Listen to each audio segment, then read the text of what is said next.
हमारा नजर पे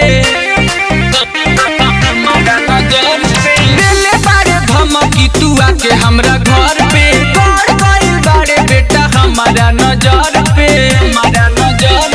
खड़ा करा के गोली मारब बीच बाजार चौराहा पे आ जिंदगी भर भल केस लड़ब हम 302 के धारा पे कहते हम सब खानदान तोहर भैया के एक इशारा पे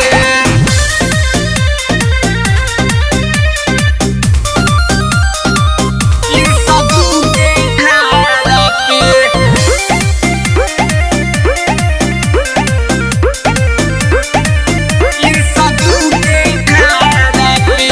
छीट दे हम बॉडी जैसे छिटल जाला तास रे बाप से ना तोरा पहचान आइलास रे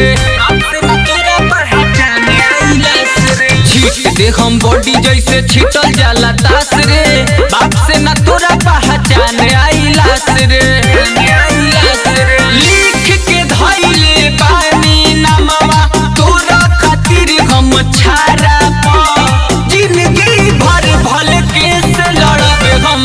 302 के धारा पे कहते हम सब खानदान तोहर भैया के एक इशारा पे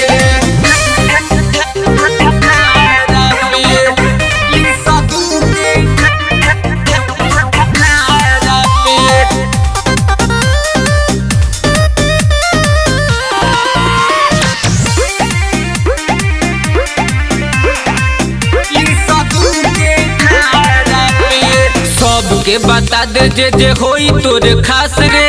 नाम हो हमार रजनीश विकास रे सबके बता दे जे होई तोर खास रे नाम हो हमार